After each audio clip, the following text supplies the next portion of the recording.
We do some drawing today? Okay.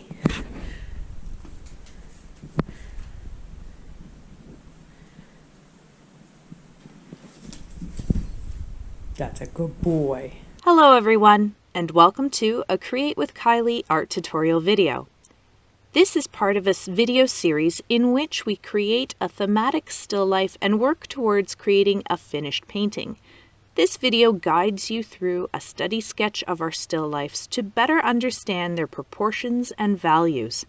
If you want to express thanks, click the like button and subscribe to my channel. Now let's get creative. A study drawing is a task that artists will complete before jumping into a painting. This step in the creative process allows artists to better understand the proportions and values of the subject matter. First off, be sure that you're working from life and not a picture. A photograph is an interpretation of life but is not reality. No photograph can capture the full range of color and value that is found in reality, because the range of colors that pictures and computer monitors can produce is less than what the human eye can see. As always, begin your drawing with a light sketch of the basic geometric shapes of your objects. In this step, you set down the dimensions of the drawing so that it will fit nicely on the page without being too small or run off the edges. Next step is to draw the contour lines, the edges of things. These contour lines should not be heavy so that you can still erase mistakes cleanly. In this step, your main goal is to achieve correct, realistic proportions of your still life. Proportions is a principle of design. It refers to the size relationship of several subjects in a work of art or the parts of a subject to itself. Proportion is very important if your goal is to achieve realism in your art. Simply looking at your subject is not enough. Artists need to examine, inspect, and scrutinize what they're trying to depict in great detail. If proportion is the size comparison of one thing or part to another, then when you study your subject matter, you should be constantly comparing and contrasting. For example, how big is your tallest object compared to the medium-sized object, compared to the smallest? Where do the objects line up with each other? And so on and so forth. Don't forget that observing the negative space in and around your objects will also help with achieving correct proportions.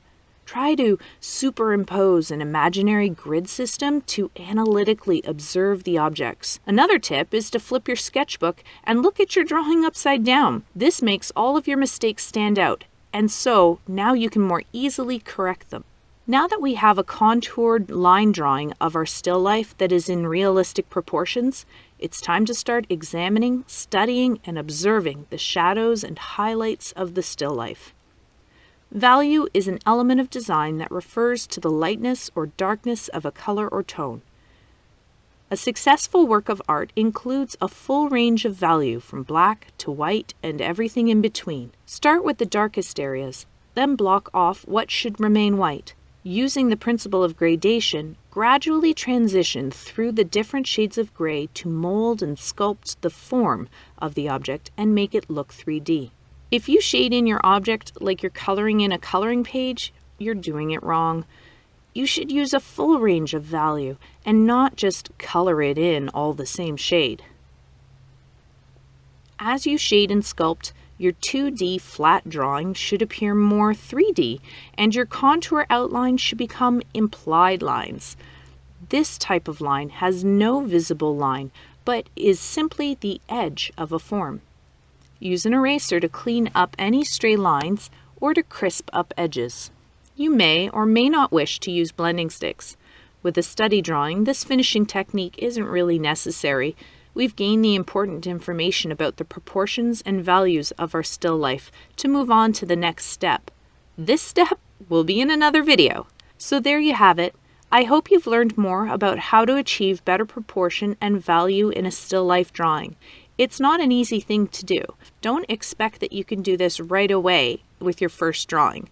It really does take a lot of practice. So put the time in and you'll see the results.